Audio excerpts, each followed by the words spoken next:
Got my arms out, I got my head up. He gets to my feet and he's coming back up my body and he poses the question, what's your plan, little man? I said, man, I'm going D1, going to college. He said, you'll probably end up in cell block D1. And he went to walk off. I walked with him. I tapped his arm. He turned around. I said, you got the wrong guy. He said, no, I know about you. Sarcasm kicks in. He said, didn't you have two uncles that came to the same school? I said, yes, sir. He said, weren't they little athletes just like you? Like people talked about them and how they could play sports and all that? I said, yes, sir. He said, aren't they serving 13 and 40 years at the federal penitentiary, not even 10 minutes away from these front doors? I said, yes, sir. He said, absolutely. Apple doesn't fall far from the tree.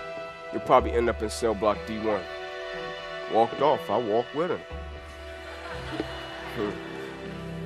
I tapped his chest. He turned around. I said, I'm telling you, you got the wrong guy. He said, we'll see. I said, we will.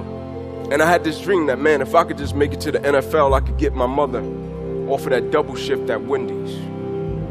Like, man, if I can make it to the NFL, me and my cousins, we won't have to miss meals. If I could just make it to that NFL, man, everything will make sense. And when I got my scholarship from Tennessee, you know the first person I went to see? That cop. I went to him and he said something to me and it rang so true. I slid my paper across the table to him and he stood up and he said, I want to ask you a question. How did you do it? He said, every kid that comes in these doors, they say that, but they end up selling drugs across the street at the gas station. Or they end up going to prison, going to jail. Like everybody wants something out of life. He said, the reason I said that to you, he said, I want you to understand something. I'm here every day. He said, the only reason I said it to you, he said, I wasn't even trying to break you. I just wanted to see would you be willing to fight for the thing that you said you wanted when somebody came at you and they tried to crush you and say because of your family history, because of your lineage, you're probably going to end up just like them. I wanted to see would you be willing to fight for what you said you wanted. Coming into my junior year, I get my paperwork back from the NFL. And I'm a projected first-round draft pick. Who knew? Kid from a two-bedroom home, 14 people. And I come out my first game, have a great game, and the quarterback just so happens to drop back, and he releases the ball to a guy coming down my sideline. And as soon as I made contact with the guy, I knew something was wrong. It seemed as if every breath in my body left, my body went completely limp. I fell to the ground, I blacked out. That had never happened to me before. My eyes open, my teammates ran over to me and said, Ink, get up, let's rock, let's close it out, let's go. I said, I can't. There's a shock going from my neck to my toes, I can't feel anything. And I remember they brought the spine board out, put me on it, they're wheeling me off to the field.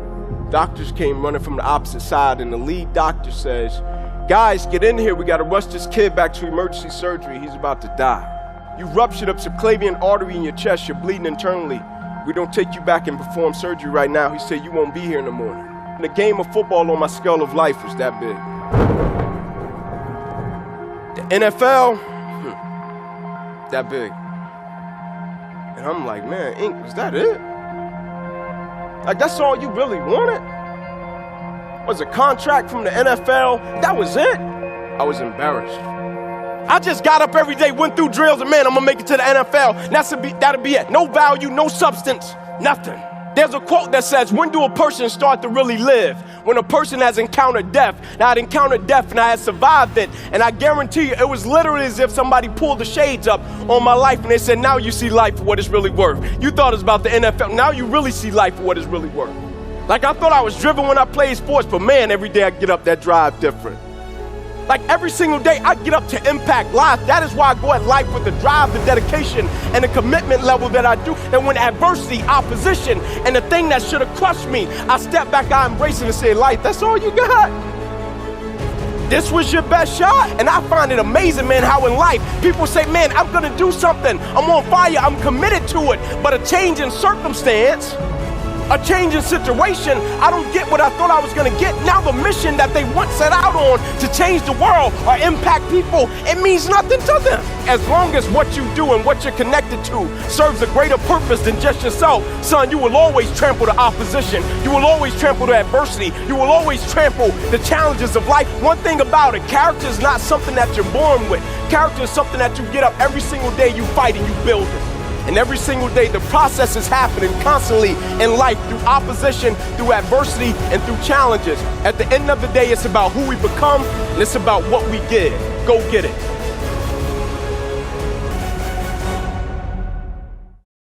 When I walked out here, I got to be honest, I was pretty nervous. I hope I didn't, bomb this. Because last time what happened? So on the screen, you were going to see my best friend, my wife, Kelsey. She winds up telling me with excitement and fear that she's pregnant.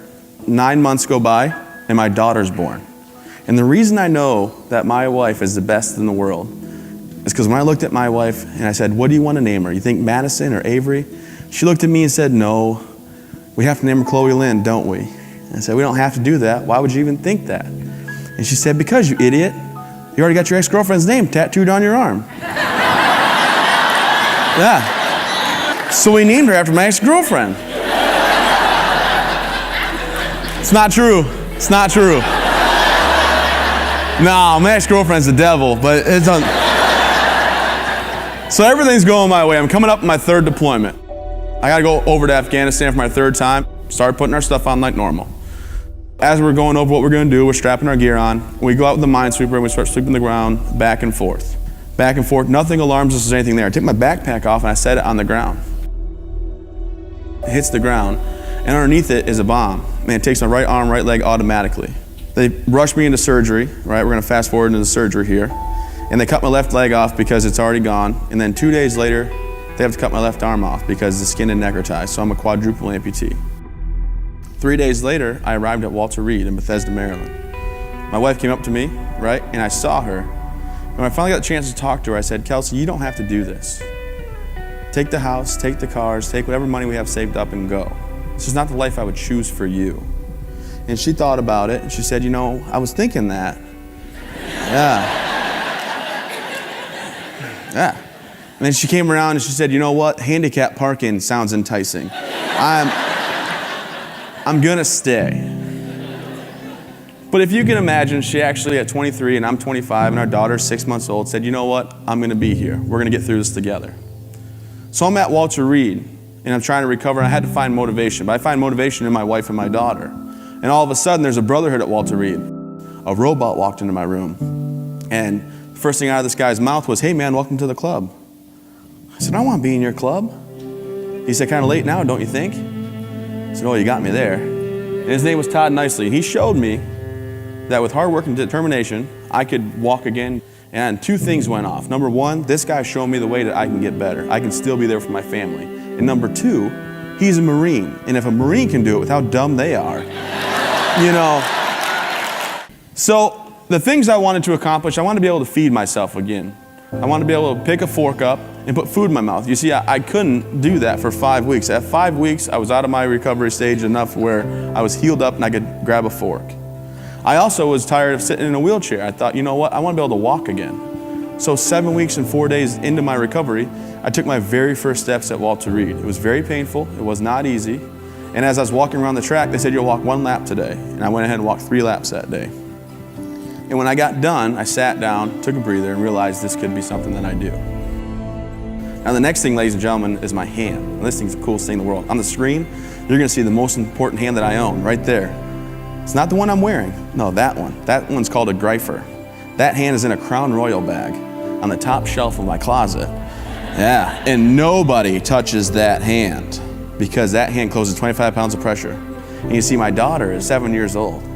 Yeah, in 9 years, Johnny's gonna come knocking at the door. And he's gonna be like, hey bro, like, did you just bro me, Johnny?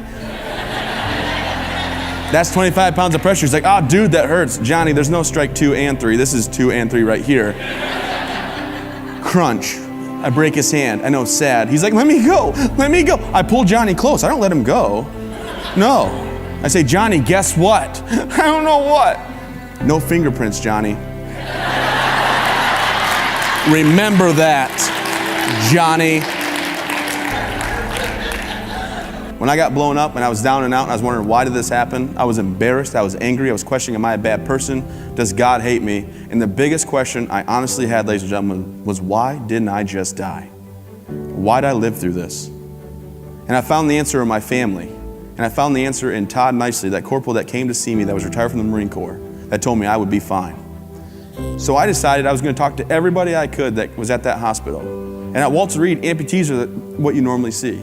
And me missing all 4 limbs, that was the worst you were going to see. So I'd go room to room, and I'd say, hey, I'm Travis, you're going to be fine. Same message Todd gave me from that experience. Some people found out I did that. I became known as the mayor of Building 62, and they made a documentary on me. I don't think my problems outweigh anybody else's. I am fortunate to live in a nation where I can wake up in the morning with no arms, no legs, strap my legs on, right? Throw my arm on, go in the elevator and go out and live life to the fullest. Take my wife and my daughter wherever we want to go. The 2 life lessons that I have learned that I want you to go and pass along to everybody that you meet is number 1, don't dwell on the past. I learned that because when I was sitting in my hospital bed, closing my eyes and wishing that this did not happen, I realized you're not going to change the past. I can't change what happened yesterday, and I can't change what happened 6 years ago in Afghanistan. So I reminisce the 25 great years I had with legs and arms, and I've had 6 pretty great years without them. But with that experience and so many more, is you can't always control your situation. But I can always control my attitude. I was 18 years old when I got married. I belonged to a very conservative family, a Baloch family, where good daughters never say no to their parents. My father wanted me to get married, and all I said was, if that makes you happy, I'll say yes. And of course, it was never a happy marriage. Just about after 2 years of getting married, about 9 years ago, I met a car accident. Somehow my husband fell asleep and the car fell in the ditch. He managed to jump out, saved himself. I'm happy for him. But I stayed inside the car and I sustained a lot of injuries. The list is a bit long. Radius ulna of my right arm were fractured. The wrist was fractured. Shoulder bone and collarbone were fractured. My whole rib cage got fractured.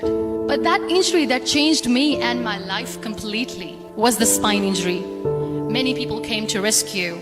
They gave me CPR. They dragged me out of the car. And while they were dragging me out, I got the complete transection of my spinal cord. Those 2.5 months in the hospital were dreadful. I was at the verge of despair.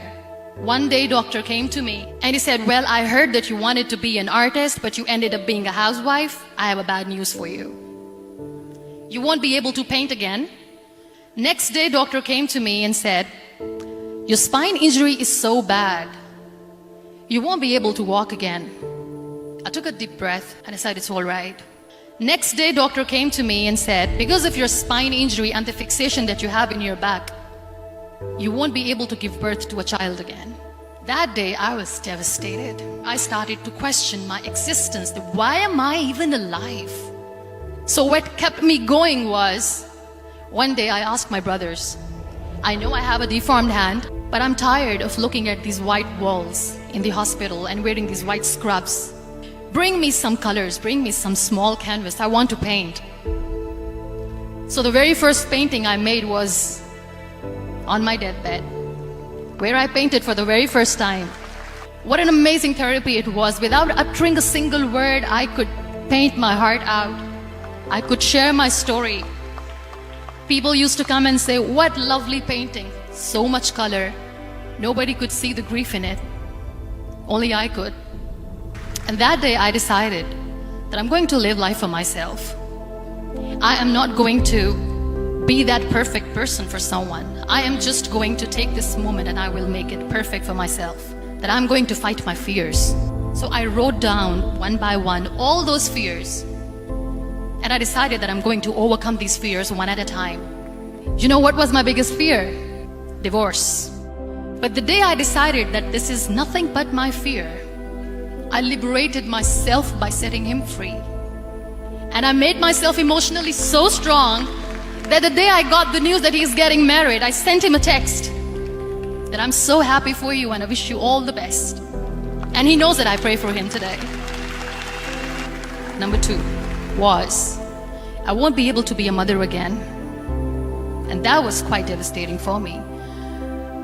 But then I realized there are so many children in the world, all they want is acceptance. So there is no point of crying, just go and adopt one. And that's what I did.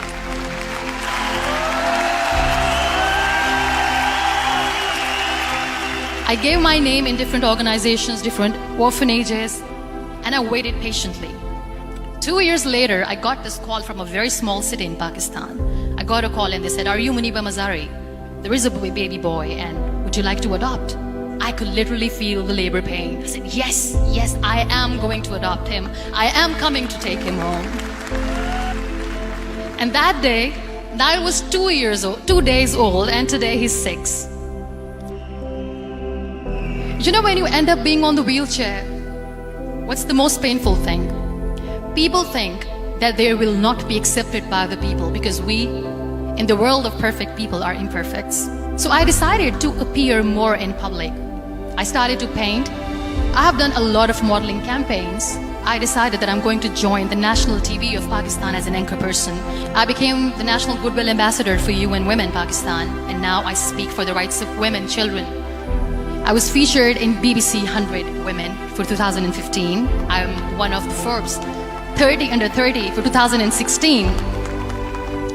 So when you accept yourself the way you are, the world recognizes you. It all starts from within. We have this amazing fantasy about life. This is how things should work. This is my plan. It should go as per my plan. If that doesn't happen, we give up. I never wanted to be on the wheelchair. Never thought of being on the wheelchair. This life is a test and a trial, and tests are never supposed to be easy. So when you're expecting ease from life, and life gives you lemons, then you make the lemonade, and then do not blame life for that. It is okay to be scared. It is okay to cry. Everything is okay, but giving up should not be an option. They always say that failure is not an option. Failure should be an option, because when you fail, you get up, and then you fail, and then you get up, and that keeps you going. Embrace each and every breath that you are taking. Celebrate your life. Live it. Don't die before your death. Real happiness lies in gratitude. So be grateful, be alive, and live every moment.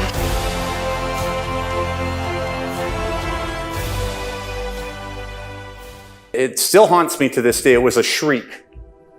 Yeah, I grew up in this really normal, beautiful, middle-class family. My father was 35 years old. He was the breadwinner of the family. My mom was a homemaker. That was the role in the 1970s. She stayed at home, raised the kids. I don't know if you can relate with this, but my dad was my hero. And not everybody has that kind of dad, but my dad was my hero. He was a hockey coach. He was a baseball coach. He was the kind of man that you wanted to be your best for. And I felt in his shadow I could do or be anything. And I felt loved and accepted. In August 1975, I remember the night the priest from the local parish came and knocked on our door, and I remember it because I remember the sound that my mom made. And it still haunts me to this day. It was a shriek, a horror. Because all of a sudden our world completely turned inside out, literally in one day. What happened within a year is Mom remarried, and the man that she hooked up with, he was a violent, abusive alcoholic. And so I went from a message of you're loved and you can do and be anything to you're stupid, you're dumb, you'll never amount to anything. And I was 8, and honestly I didn't know how to process that. I began to believe lies about who I was and how I fit into the world. Shortly after my 9th birthday, an opportunity presented itself to do drugs for the first time. By the time I was 15 years old, I was non-compliant at home. I grew an extra 2 feet. Not so good for my stepfather. There was a lot of tension between him and I, and he paid the bills, so I had to go. For me, it was jumping out of the pot and straight into the fire. At 15 years old, I was on my own to just try and get through another sunset. At 16 years old, I began getting in trouble with the legal system. I remember going back out to the street, completely broken as a human being, walking up East Hastings with the pouring rain. And I said to myself, how did I get here? I'm a good kid from a good family. How did I end up in this much trouble? What ended up happening is I remember the day. It was a beautiful sunny day, just like today. See, back in those days, I was a liar, a thief, a cheat, and a mooch. And I landed in this park. And I saddled up beside this guy sitting at a bus stop named Gus because he had a cigarette. And he gave me a cigarette. He was a really nice guy. And he gave me a couple bucks too. But he gave me something more. The entire time I was sitting there talking to him, Gus said to me, he says, you know, Joe, he says, there's more to you than you can see. He said, but life it's kind of dirtied your windows, and so the light doesn't get in, and your light doesn't get out. You could go on to do extraordinary things because you're a real bright guy. I remember when he was talking to me and he was speaking his truth into my life, I was looking over my shoulder for someone else. Because what stood before him did not align with his words. But he said to me, he said, there's more to you than you can see. And I remember my heart absolutely sank. For years of my life, I didn't take accountability for my own actions. I blamed society, I blamed my stepfather, I blamed everybody else except me. And that kept me from actually taking responsibility for my own behavior in my own life. It deflected it. But on that moment, the miracle happened for me. And the miracle was that I became teachable, I became pliable, and I became willing to do just about anything. You know, one of the things that I know today is that discontentment is the catalyst of change. And what I mean by that, it's oftentimes not until we're backed into a corner where we become teachable, where we become willing to do something different. But you see, possibility always exists. It never goes away. It's always present. Even at my lowest point, the possibility of transformation was there. I started to flower, I started to come out, and I started to do incredibly well. I went from a kid pushing a shopping cart to just try and get through another sunset, to being on the cover of Canadian Business. Because inside every single one of us is infinite possibility.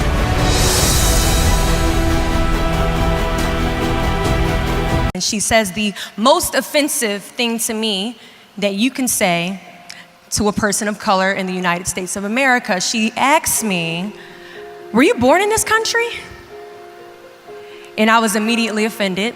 I put my hands on my hips and I said, yeah, I was born in this country. She then goes on to ask me, how old are you? I said, 19 years old. She says, are you married? I said, no, ma'am. She says, do you have any kids? I said, no, ma'am. May I help you find something? She then goes on to tell me something that changed my life forever. She says, you look like you could be the next Miss USA. And I laughed at this woman hysterically. I said, lady, I don't know what you're talking about. I'm going into my sophomore year at Virginia State. I'm about to commission in 3 years, go on active duty, be a military officer. Somehow, this crazy woman convinced me to meet her at Starbucks the very next day. She brought this foot-tall stack of pageant books, and she goes on to convince me to compete in my very first pageant. I compete in my first pageant 3 months later, and I lose. I go back the second year, compete in my state pageant, and I lose. I go back the third year, compete in my state pageant, and I lose. Go back the fourth year, compete in my state pageant, and lose. Go back the fifth year, compete in my state pageant, and lose. But guess what happens the sixth year? I lose. I called her on the phone 6 years after our Target conversation, and I said, you told me I could be the next Miss USA. And she says, Deshauna, keep trying, keep trying, keep trying. In June of 2015, this amazing, kind of cuckoo woman passes away from leukemia. In December 2015, I win Miss District of Columbia, USA. In June 2016, I'm crowned the first soldier to win Miss USA. And last January in Manila, Philippines, I walked the Miss Universe stage and placed top 9 amongst 86 countries.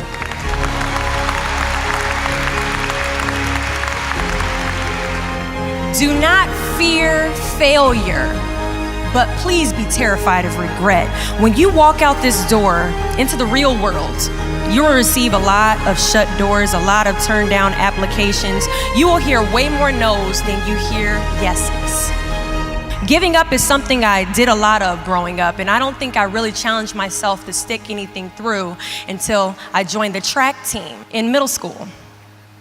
I remember having to ask my mom after tryouts and making it to the team for my very first pair of track shoes. Now at the time, she walks into our house and she has a bag that has a nice Nike check sign on it. So I get excited because I wasn't getting new shoes very often. I go to take the shoe box out the bag and I notice that it says a size 9 on it. Mind you, in the 7th grade, I was a size 5. I open the box and I slide my feet into the shoe and I look at my mother and I said, these shoes are too big. She says, I know I did that on purpose. I was like, why would you buy shoes that are too big on purpose, Mom? And she says, because I know that you're going to grow into them. Coach has us line up on the starting line and he wants us to run a lap around the track. As we go to take off, I immediately fall to the ground, twist my ankle because the shoes are entirely too big. See, I couldn't run at the speed that I wanted to because I didn't fit the shoes I was wearing at the time. Now, many of us have goals we're trying to achieve, but the person we are right now is not the person that we need to be when we cross the finish line to our dreams. So we must walk and pace ourselves on this journey to our goals because we haven't grown enough in ourselves to fit the shoes that we need to achieve our aspirations. But let me tell you something, if I had won Miss USA my very first year, I would not have been Miss USA. I would not have been the version of myself that I needed to be to properly handle a national title. Many of us aren't ready to walk the race, but understand that as we walk this race, we pace ourselves, and as we pace ourselves, we grow. And as we grow, our foot gets bigger, and as our foot gets bigger, our shoes begin to fill, and as our shoes begin to fill, we can now run a little bit faster, and as we pick up the pace, we get to the finish line at the exact time we are destined to cross it. Do not fear the word no, but be afraid of the possibility of a yes that you have prematurely destroyed because you decided to quit before the clock strikes 12. There are a lot of questions that is going to keep you up at night, but I guarantee there isn't one question that will keep you up longer at night than the question, what if I didn't give up?